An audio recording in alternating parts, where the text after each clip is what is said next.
Good evening, everyone. Welcome to the Midtown Scholar Bookstore. My name is Alex. I'm the program director here at the bookstore. Thank you for joining us on this winter evening. We're delighted you're here. We hope you feel safe, and we hope you enjoy tonight's program with Cole Arthur Riley and Drew Hart. Before we begin, some quick housekeeping as always. First, we've announced many events over the next few months, and we've even printed out this easy to read one-page flyer, which we have up at the table. So please make sure to grab one as you leave so you can come back for another event.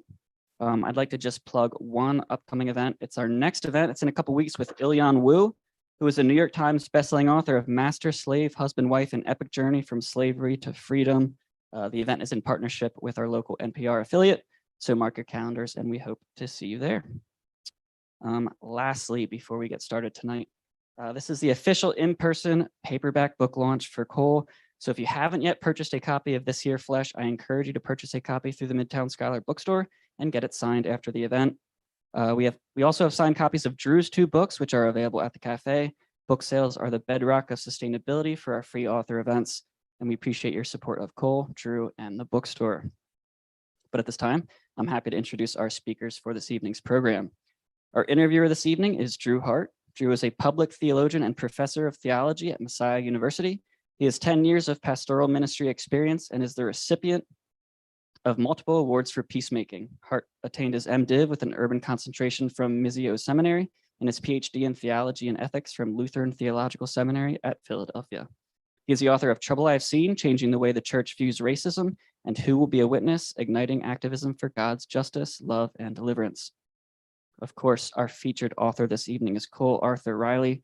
Cole is a creator of Black Liturgies, a space for Black spiritual words of liberation, lament, rage, and rest, and a project of the Center for Dignity and Contemplation, where she serves as executive curator.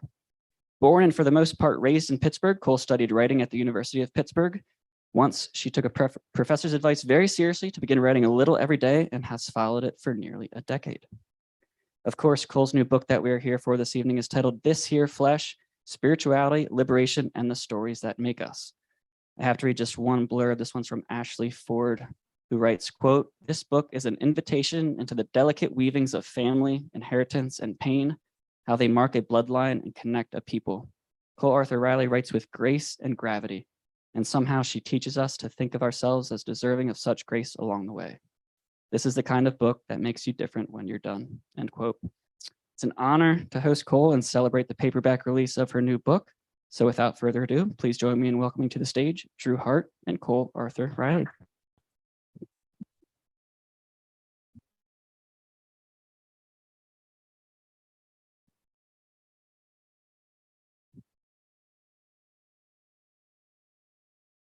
Good evening.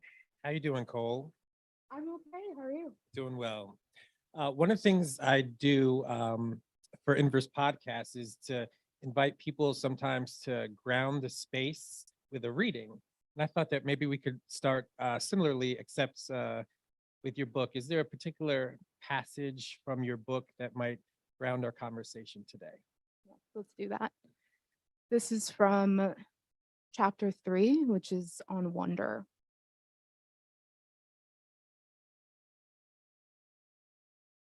I have holes in my eyes.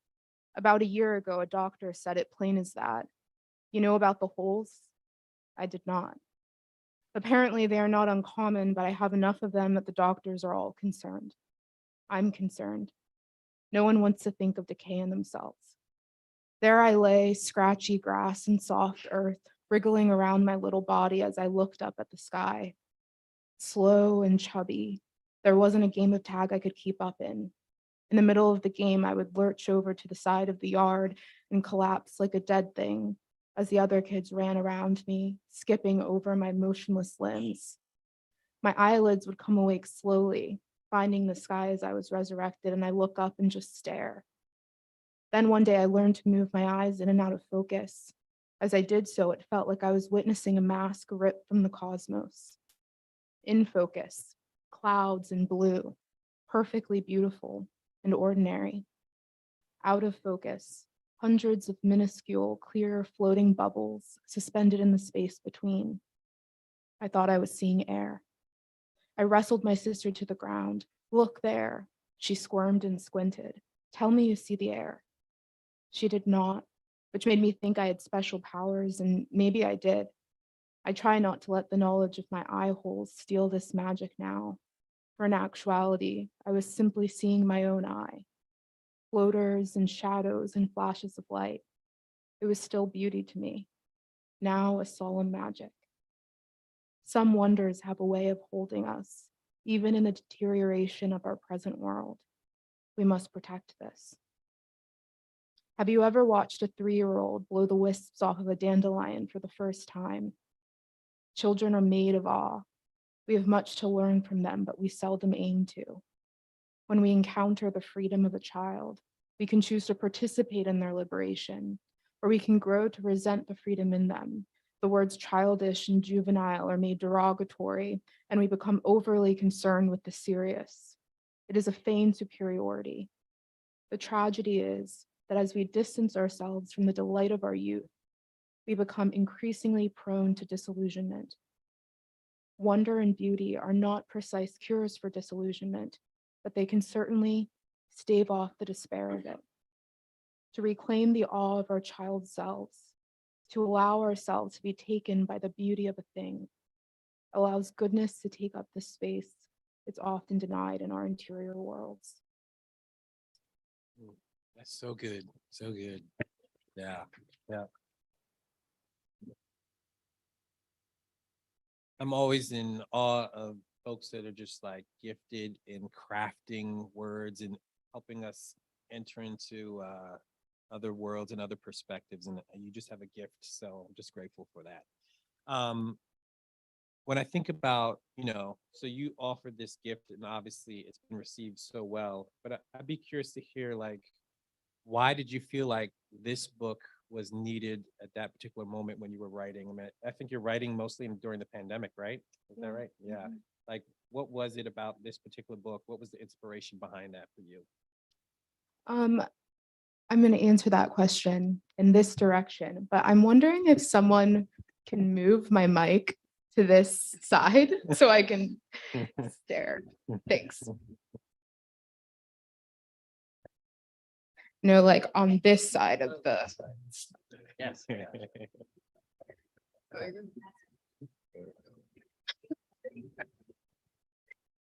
Everyone be proud. I spoke up for myself.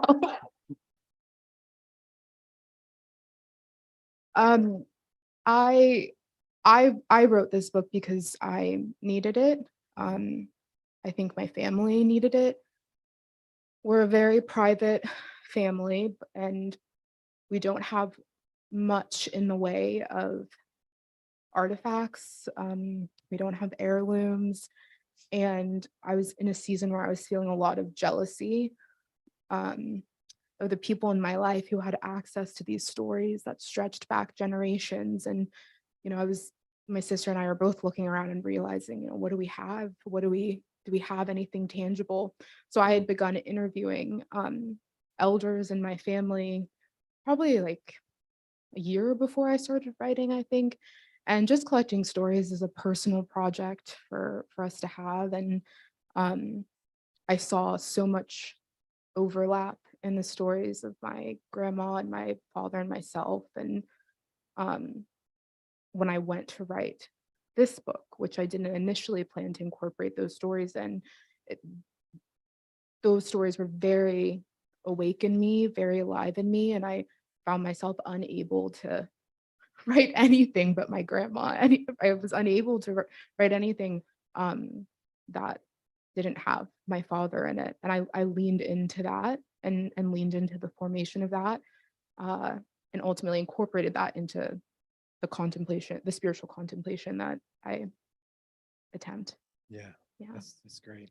Yeah. I mean, it's quite striking the way, you talk about telling the stories of your father and your grandmother, and it is quite striking how you just interweave your story, your dad's story, your grandmother's story in really powerful ways that I think invite us into, not just an individualistic kind of contemplative practice, right? As I think you're kind of pushing against, but intergenerational and deeply reflective. And so, I'm really grateful for that. I know you're also deeply appreciative of the Black literary tradition. And you actually begin the book kind of framing your own approach to spirituality in light of Toni Morrison's Beloved. And you kind of set a scene, right, around Baby Suggs gathering her people in the clearing. And can you talk a little bit about how your own spirituality is informed by what you're doing there, setting up the book in that way? Yeah. Toni Morrison has meant a lot to me. I first read her in college and encountered her during a time where I was first encountering a Christian tradition in a significant way. And I always had her to kind of balance the like raw doctrine kind of teaching I was receiving in spiritual spaces with what I was finding in the Black novel, the Black novelists, the worlds that they would create, and the spirituality that's present there. The clearing specifically, when I think of the spirituality that I want to possess, it looks near identical to the scene that Morrison has painted in the clearing. If you haven't read it or read that part of This Here Flesh where I talk about it, it's this beautiful scene where Toni Morrison has the matriarch, Baby Suggs, in the center of the clearing, and all of the people are waiting at the perimeter in the trees. And she says, "Let the children come." The children come, and she says, let your mom see you dance. And the children start dancing. I might be getting this mixed up. And then she says, "Men come, let your wives hear you laugh." And the men start laughing. And then she calls the woman to the center and she says, "Cry, for the living and the dead, just cry." And so the woman let out wailing, and there's this beautiful moment of entanglement where, the men begin weeping and the children begin laughing and the women begin dancing, and they collapse in this clearing together in the grass. And then Baby Suggs gives her sermon, which doesn't sound like the traditional kind of gospel rendering of a sermon.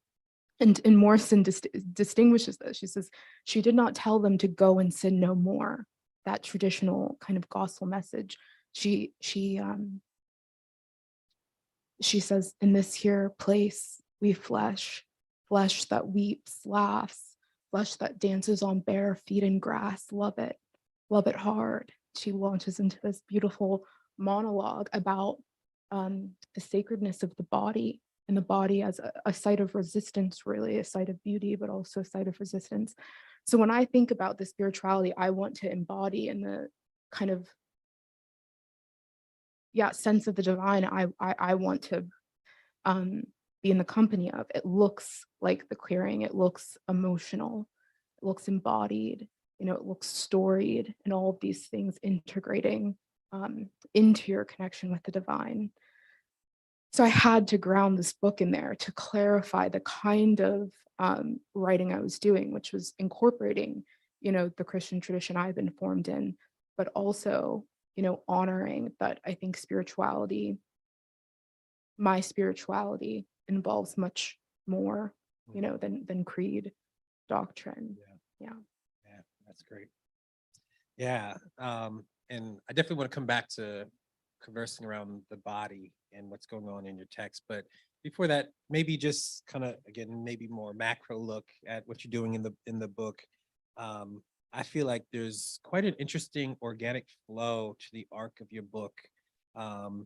Beginning with dignity, ending in liberation, and it feels kind of almost cyclical. And I would just be kind of curious to hear how I don't know if that was just me imposing that on my reading or what you were trying to do, but can you talk about the overview and the content of the book and how you're structuring the themes and why you kind of began with dignity and ended with liberation? Sure. I started with dignity because I've read stories. I know what it is to have a story reduced to trauma, to have a story reduced to a singular narrative that is about pain. And I think grounding not just my sense of spirituality, but my sense of self and the people I was introducing in the books, my father and my grandma, I knew where the places that they allowed me to enter in their stories very generously. And in order to take that seriously and in order to honor their full humanity, I had to do a lot of work before I got to the deeply some of the deeper, traumatic parts of their stories. So by the time you encounter my father at his lowest, you've already fallen in love with him the way that I love him. And that was important to me. Yeah, and then liberation was always going to be the end. I don't regret that, but I think it can give the impression that I think like liberation is a destination. When we were workshopping titles at one point, a subtitle that I had suggested was, something on the walk to liberation, which eventually, was changed because I don't mean to kind of insinuate that I think that liberation is linear, or even that it's like a continuum. I don't know if I think that, but for me, when I think about the spiritual life, when I think about the clearing and what Baby Suggs was doing, she was giving them instructions, what they needed to get free, right? She wasn't just giving them instructions to repent of their sin. She was ultimately, her aim for her people was freedom. That's what I want my spirituality to be about. That's what I think is central, at least in my lived experience. Yeah. And I really I found in that liberation chapter that it was regrounding the very concepts of dignity once again, as that it's not like in the midst of the ongoing oppression that we seek, we can find a way of experiencing liberation in recognizing our own dignity, right?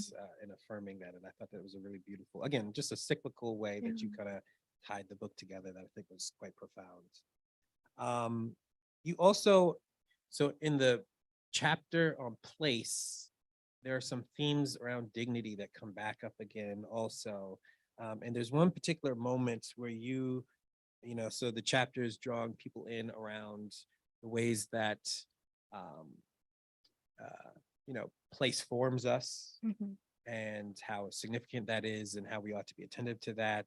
But you also lean in a little bit about, I guess you could say reframing how we understand people who have stolen place and home from others. And I want to actually read a portion from that because I think you say it better than I could. You say this, you say, well, I'll start. I think it is one of the deepest evils to become a thief of place, to make someone a stranger to their home and then mark their relationship to the land by bondage instead of love. To steal place has less to do with power than with hatred. How much must one hate oneself and one's life and one's own land to run around chasing everyone else's? I used to think colonization was about ego, and maybe it is, but maybe it's not that the oppressors think they're worthy of more, but that they believe their present self is in fact worthless. It's the work of people incapable of perceiving their dignity without attempting to diminish someone else's. It is no surprise to me then that these same powers in the end care so little for the land they are desperate to conquer. It was never about love or curiosity or care, but a violent act of self-soothing. And so, yeah. So, and I do hear a little bit, at least in my, like I hear a little Baldwin, but it's like stretched out farther, right? And so can you talk a little bit about this insight a little bit more, like how you're kind of thinking through not ego, but it's actually lack of understanding and recognizing who they are. Yeah. Yeah, I think it takes a lot of emptiness. I think it takes a dislocated soul to want to leave only to conquer something else, and a discontent soul. I probably have too much curiosity around what is the discontent, what is the interior discontentment of whiteness, what's going on there. Yeah. I have a lot of curiosity about that. Yeah, I'm not sure if my analysis, you know, in some ways, I think it can be more sympathetic. There's something more human, I think, about the kind of end I landed at, of it not being just ego, but there's something absent in one's inner life. But yeah, so I'm from Pittsburgh. I recently learned, that my family stretches back into like South Carolina area, but I have no real proof or concrete evidence or anything like that that communicates a strong sense of place for me when I look back in terms of when I look back generations. So what I wrote there, and I think the kind of intensity with which I wrote it is absolutely grounded in my own grief. Mm. And my own sense of alienation from the people that made me, and that something was stolen from me that can't be returned. Right. We were talking about your kind of current project on reparations, and a question I have is what can never what can never be brought back, and how do I grieve for that? What does repair look like in the absence of any kind of way for me to find out and know for sure where I'm from? So, I mean, I go into this in the memory chapter as well, this feeling of longing to have a stronger sense of place. I find that in Pittsburgh now, that's home for me. But I'm belong to the long line of people, long line of Black thinkers who've told us that that place is the thing that makes us, for better and for worse. We hold those stories, the doorknobs in our home, the creaky floorboards, the shower curtains, everything that surrounds us has a story, and it's the stage, which we're going to leave, is holding, I think, and I don't just mean this in a poetic sense, is holding a part of the memory. Yeah. And so then to take that, I think is one of the most violent things you can do, to try to steal that preservation of memory. Yeah. Yeah. Yeah.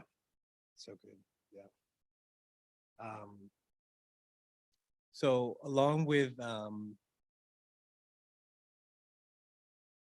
like one of the things that you also do, and so I said I was going to come back to the body, right? And this really strong emphasis on the body, and you're very vulnerable and transparent in terms of kind of your own journey, your own struggles, your own bodily health and disease and questions and all of that.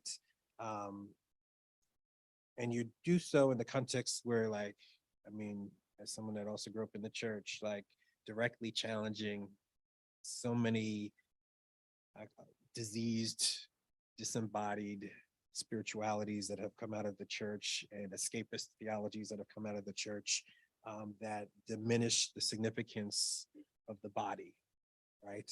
In fact, I was going to also read again just a little bit, not as long, but you say, to know your own body is a spiritual care and protection. To know the body of another is a spiritual union and conciliation. We must become so acquainted with the physical good that when evil, affliction, and sickness and pain come, we can name them with the urgency they demand. These hands may move, but not the way my hands move. There are times when this sacred fidelity to self, fully embodied soul self, may keep us from death itself. And you're kind of processing in the midst of some health, awareness of this journey that you're on, as well. And so can you talk a little bit about this invitation into attentiveness to our bodies and why it especially matters, especially because I think you're framing it as, Thurman would say, to those who have their backs against the wall. Why does it matter so much to be attentive to the body? Yeah.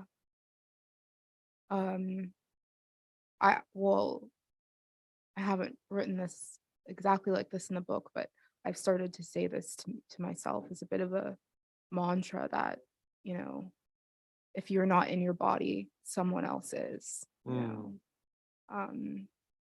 And that really haunts me in a way that it didn't. You know, I used to think about disembodiment as, you know, me just you know, disassociating and this emptiness. I I think that there are systems in this world, capitalist, white supremacist, misogynistic. I mean, there are many ways you can take that, but there are systems in this world that benefit greatly from our disembodiment. And I don't want to delude myself into thinking that my disembodiment doesn't come at a cost, and that cost isn't paid directly toward the people that are oppressing me. So I say that. I mean, I talk about embodiment being significant not just as a Black woman and the impulse, as I think I should speak for myself as a Black woman in this country, to at times leave my body, distance myself from my body to avoid the violence that, you know, is constantly enacted on Black bodies in this country, in this world. The pressure to leave as a woman, you know, the pressure to leave my body now as a sick woman, you know, as someone who is in pain, and that leaving actually can feel like a mercy sometimes, you know. People on, I've said this, so I shouldn't say people on social media, but you know, you're hearing more and more, listen to your body, stay in your body. I say this stuff, and then one day I just had to say, like, that comes at a cost. Careful who you're saying that to, because if I attune to my body today, what are you asking me to feel? And are you prepared to like help me and be with me in my sickness when you're telling me to? So I have more compassion about disembodiment than I once did, self-compassion, but I always kind of ground myself in, okay, Cole, you haven't eaten today, not a morsel. Who benefits from that? Who benefits from, you know, the things you're telling yourself in the mirror? Yeah, I could go on. I probably should have just written a whole book about the body. If you do, we will read it. You, maybe I'll throw two things together at the same time, but you reframe and both lament and rage in your book. And I don't know if you want to, what are, you know, say a little bit more about how you think about lament and rage. Why is that important for us to kind of reframe how we think about lament and rage? Yeah, I mean, when I, going back to the clearing again, you know, cry for the living and the dead, just cry, that like beautiful embodied active lament. I don't know. I'm not, I'm an emotional person, but I'm not an emotionally communicative person, is what I'll say. And I know that there's a cost to that as well, to numbness, to, you know, wanting not to feel. I know the things that we do in order not to feel. I guess I wanted to lean into that a bit. I don't think lament and anger, of course, are like the only emotions, but I think they're good things to look at. Lament, I don't know. I'll talk about lament if people have questions about it, but I'm going to spend just a little bit of time there, because I think lament is a lot easier for people to digest. It's a lot nicer, you know? I'm like, oh, they're crying. They're there, you know.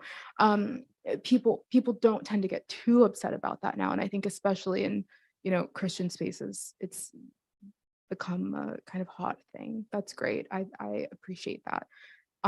Rage, on the other hand, I think, yeah, people don't, let's just say you're maybe one of two people in all of my interviews that have asked me about rage.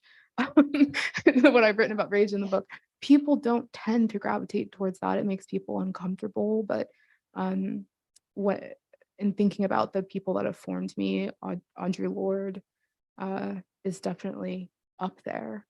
And she, in the uses of anger, have you read it? Probably, you're a professor. And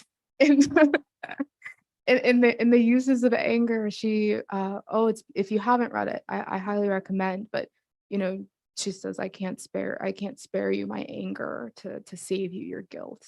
Guilt is not a response to my anger, it's a response to one's own doing.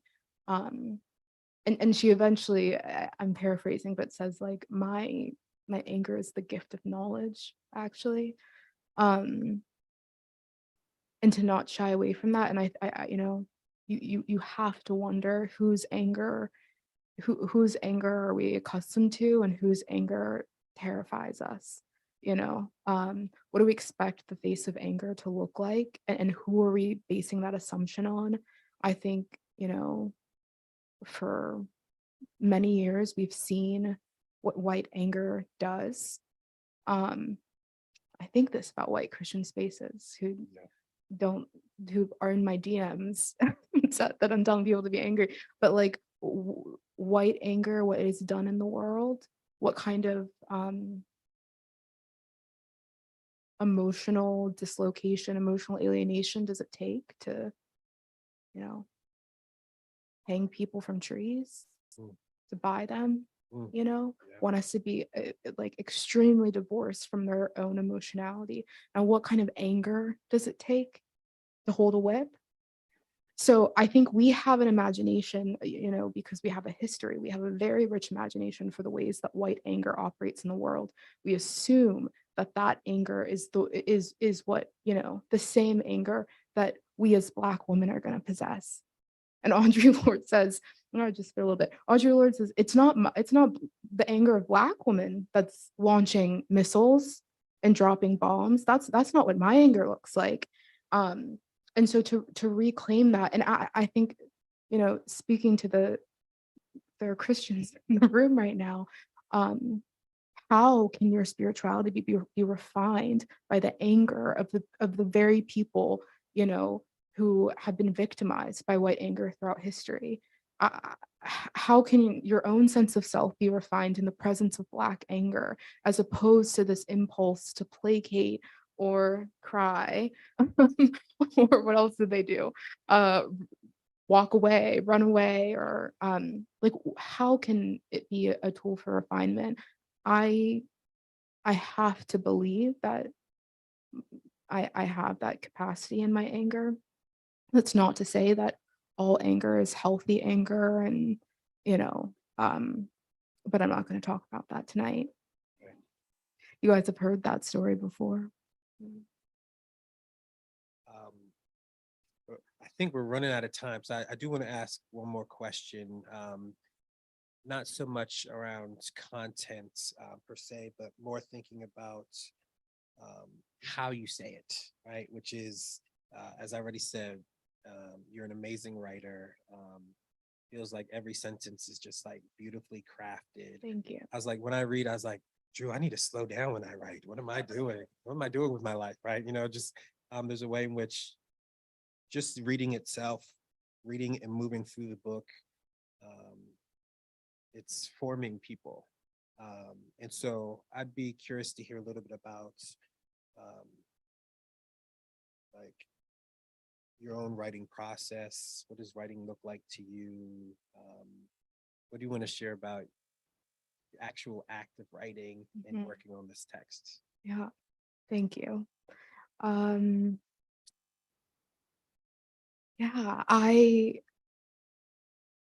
so if you're familiar with my work on Black liturgies, it's a very particular kind of writing, and I started Black liturgies as, you know, another personal project, a public project rather, and it was really just one small like aspect of how I write, and I felt I still sometimes feel this tension of, you know, who am I really as a writer doesn't necessarily always align with how Black liturgies appears. So in this book, I was like, will people track with me? You know, there's something very queer about the way that stories are presented, about, I mean, I put a bunch of myths in there and didn't explain, you know, why I was randomly inserting these myths. So I in this book, I wanted to stay really true to kind of who I am as a writer when no one's watching. And that is a bit strange. And I think my strength is probably more in terms of storytelling. And so I tell them, and I try to, I think, suspend, I don't know, I guess my ambition is suspended somewhere between like truth telling and magic. Okay, I don't want the stories to be completely, clear. I want there to be something strange in them. So I try to do that because that's how I see the world, or that's how I want to see the world. In terms of the writing, yeah, it's complicated to switch back and forth between that kind of like strange storytelling of these fragments and then contemplation. But I had two very kind editors who really believed in the structure of this being worthwhile, and they didn't push back or challenge me. They just kind of went with it, which I'm grateful for. In terms of craft, man, it's hard. I was just watching this Ocean Vuong interview, and he's talking about kind of his original call as a poet and then his transition into writing On Earth or Briefly Gorgeous, which is a novel. And he talks about this struggle of in storytelling, because in the novel, there are these kind of mundane things you have to say that you don't have to in the poem, like the things that you cut out. And he said, people have to walk through doors. And I was like, oh, I need to hear that. So my task in writing this was like, I needed to sometimes pull back on the magic and pull back on the poetry of it, and say, also, people need to walk through doors. And I mean, I'm touched when you say that every sentence is beautiful, because when I had to write a plain sentence, I was like haunted at night. Like, oh, it's so plain, it's so ordinary. My editors were like, you have to say something concrete, Cole. I mean, I'm laughing at myself and all the maybes that you're reading. There are probably 40% more pre-edit. So anyways, my task in terms of craft was to, be a poet, be who I am, but also to tell the truth and sometimes tell it plainly. Yeah. Well, you did that excellently. So yes. Thank you. It's a very timely book, and again, I'm just grateful for the work that you've done. Thank you. Thanks, Drew. Can we give Cole and Drew a round of applause?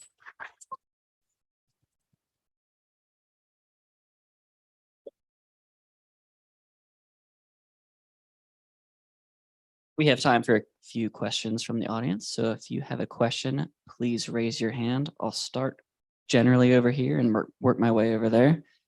Anyone over here?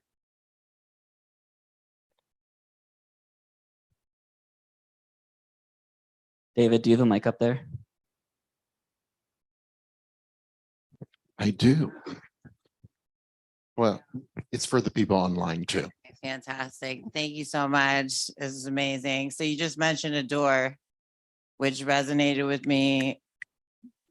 Are you a door, right? How do you feel right now? Are you a door? Or are you going through a door? Or are you both? Oh my God, this might be the best question I've gotten in a Q&A. I think I don't know. I think I'm kind of like going through the door, hand on a doorknob. I don't think I know other people might say, you're the door, Cole. You're a path to something. I don't know if I want to be. I'm 32 years old. I don't know if I want anyone to, trust me. Yeah, I don't know if I want anyone to trust me as a door, but to come with me through a door, I would welcome that. So I think I'm like hand on the doorknob. I'm in a season of a lot of curiosity and a lot of, I don't know, ambiguity, uncertainty, trying to be okay with that. Yeah. Thanks for asking. Question over here. Hi there. This is really a great evening. Really appreciate your honors, your honesty, and your sharing your journey with us. I'm a Pittsburgher, and I was really tickled to learn that you were also. a Pittsburgher. Yes. I'm from a little neighborhood called Beltsuver in the South Hills, Yep. and I always very quick. I've been in Harrisburg like 22 years. I'm always very quick if anybody asks me to say I'm from Pittsburgh. I'm not from here, but I have to say that I'm experiencing a creation of home here. I'm really loving the life I've built in Harrisburg, the life I built here. And I just wanted to ask you, have you always been in Pittsburgh? What's the neighborhood that you're from in Pittsburgh? Have you made home anywhere else? Yes. What's that making a place been like for you? What high school did you go to? South Hills. Okay, I went to South Hills Middle School, and it divided into Brashear High School. Yeah. So I went to Brashear for high school, Yeah, yeah. South Hills for middle school. Wow. So what's your neighborhood? So I grew up mostly in Brookline. Okay. Yeah, we moved around a bit, but within Pittsburgh, we spent most of our years in Brookline. So that's wild to hear you say Beltsuver. Yeah, I always thought I'd live in a city, and here I find myself in Ithaca, New York, which is not that. You know, I have fallen in love with it in ways. It's a very beautiful place. If anyone's been to kind of the Finger Lakes area, we live maybe 10 minutes from a lake, and so there's a lot of kind of natural beauty that I'm learning to make a home in, but I still have this longing for like the grit of a city. Yeah, it's this, but I'm finding a sense of home there. I find that I'm being formed by, so I live in this on 8 acres, which is way more like in the city, it's like our houses touch. It's very strange to have so much spaciousness, but I live in this old house. It was built in 1840, and we're trying to keep it standing. And I think I'm being formed by that for sure. Okay. Thank you. Question over here. We'll go here and then. Hi, thank you both so much for being here, and Cole, especially just the gift that you've offered tonight. I had a question about rage. I am very compelled by the concept of having a bold imagination with rage, and just the expansiveness that you've offered in your book and in Black liturgies. And I was curious, during your writing process, what did it look like to explore that rage? If you could even speak to, was there any tension that you had, like writing public facing work about Black rage can be scary. And I was curious, how did you commit to that bold truth telling that I see so reflected in your work? And was there anything that you were talked a little bit about mantras earlier, like, was there anything that you were kind of grounding yourself with as you committed to that work? Because it just feels so expansive and so powerful for me to read that and to feel like, oh yes, we can dream bigger. There is more out there. So that's my question. Yeah, thanks for that. Yes, so it's interesting that you asked that question, because out of all of the chapters in the book, rage is the one that needed the most work after my first draft. I pretty much rewrote it entirely with a lot of changes. And I had an editor who basically communicated it kinder than this, but basically showed me that I'd written an entire chapter on rage without feeling it. And so, I mean, if I go back to that original, chapter on rage, I might just shudder a bit, because it was very emotional. It was very emotionless. And there was no story of me. There was no story of my own rage. And I think there's something about that of, okay, this is a chapter where one of your stories about you isn't present. So anyways, it needed the most work because I struggle with accessing rage. I think I've been trained to be afraid of my own anger. And in that way, I haven't always stood up for myself, nor the dignity of the people around me in the way that I would want to today. So Yes, writing the chapter was difficult, and writing it knowing that people were going to read it.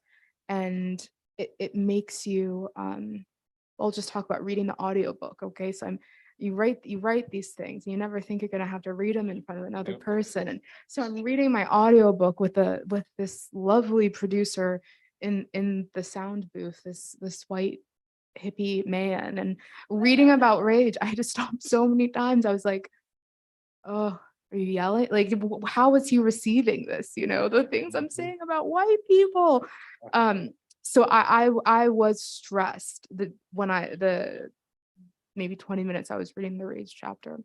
But if there was a mantra that I kept telling myself, it really does go back to the uses of anger, which I hope you can encounter. She says it much, she talks about rage much better than I can. But I would tell myself, Cole, this is a gift. This is a gift. It feels like violence. It feels mean. It feels cruel. But cruel to who? Cruel to what?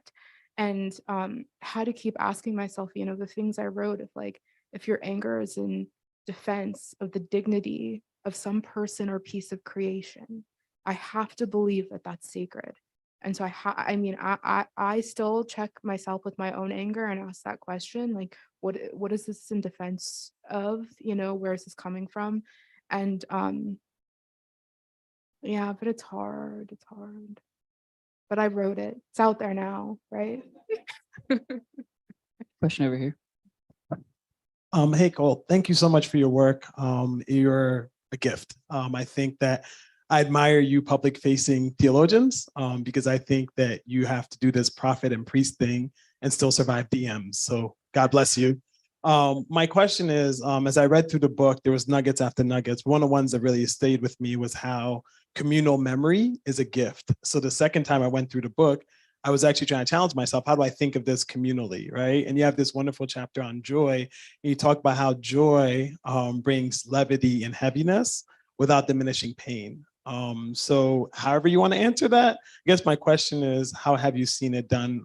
How have you done it? How do we do it personally? But then also how we do communally? Any aspect of that you want to take? Yeah. Thanks for reading my book. I can tell you read it thoroughly. Yeah, in terms of collective memory, I'm glad you asked about this. So if there's one thing I've been thinking about like nonstop, it's memory. For months now, I'm like trying to devour anyone that's ever thought or talked about remembrance. But for me, I think collective memory is a liberation practice. I wrote a Black liturgy today, or really I wrote it a year ago and reposted it today. And it features a poem by Lucille Clifton. And she says, very short poem, she just says, they want me to remember, but she says, they ask me to remember, but they want me to remember their memories, not mine. And I think that's really important because if we're going to talk about liberation, there's a lot of undoing. There's a lot of retraining and reclamation that needs to happen. And that happens when we situate ourselves in the stories that we know to be true. You know, that and not just these grand narratives. I think the very particular stories, you know, what did the air smell like? What did his face look like whenever she turned away? Like, reclaiming the very specific particular stories and passing them on. I think, you know, in writing this book, I found a form of freedom in collecting that. And I would find, I mean, I don't really talk about this, but I would find when I would interview the elders in my family, so much overlap in the memory, but also a lot of dissonance. That first made me really nervous and like feel unstable. But I learned to actually find a lot of beauty in that. Like you're turning, it's like you're turning a stone over in your hand, kind of, and seeing it in a different way, and filling in the gaps of those memories. Okay, I'm ranting because you can tell my mind's racing when you bring up memory. I really, but I'll say this, I think so much of our memory praxis needs to be, how do I say this? It needs to come from places that we trust. And we need to ask ourselves, who do we trust as historian? Okay. Who gets to be historian? Who gets handed the pen? Who do we trust? And then take that pen, once you've identified, take that pen and who do you trust? Okay. I trust Toni Morrison. You can tell. I trust James Baldwin. I trust my grandma. And I trust some kind of weird conglomeration of memory in my family. And yeah, all in there. We have time for maybe one more question. Yes. Hi, thank you so much. I did not finish the book because I found that I needed to take the time to digest it little by little. So even if I was a little tired, I wouldn't read because I knew I would be glossing over things and I didn't want to do that. What really struck me was when you talked about activism, and on page 128, you said that it's weary work and it should come as no surprise, for we were never meant to need to look upon and travel so deeply into inequity. And that, wow, like that was amazing words to me, because you're such a feeling person, obviously. How do you manage your activism? Like, right, you're coming right in touch with this inequity. And how do you do that? Yeah, it's exhausting. It's exhausting. I really believe what I wrote there. I just don't think we were ever meant to need to articulate our dignity. I just don't think that was what, and we do it and we'll keep doing it. But we have to be honest that there's a cost to that, when you have to explain, when you have to prove, activism. I don't know. So obviously that's how things change in so many ways. But I think you can get kind of, I don't know, carried away in thinking that it's the only path to liberation. And in the process of trying to do good activism, I've seen so many of my friends, so many of the people I love just deteriorate their peace, their sense of self, their sense of purpose deteriorate because there's no rest. There's no rest. So I don't know if there's any activists out there, but yeah, more than most things, I want rest for you. It's such costly work. I think, I don't know, I want to make a rule that like activists can only, march for one cause a month or something like that, or like a year, like you just choose one, because the hurt and the hurt is just so wide. So if you know that you're a person that has that kind of spirit, whose spirit is like roused immediately with injustice, usually that's the people that are victims of it. That's you. I don't know, ask yourself how your own care for yourself can achieve what marching does, what community organizing does. Is there some other path to care as well? Yeah.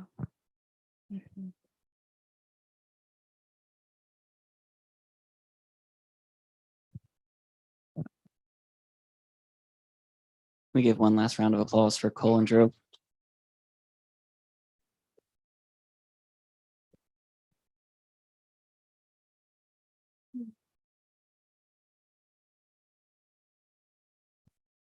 Congratulations again, Cole.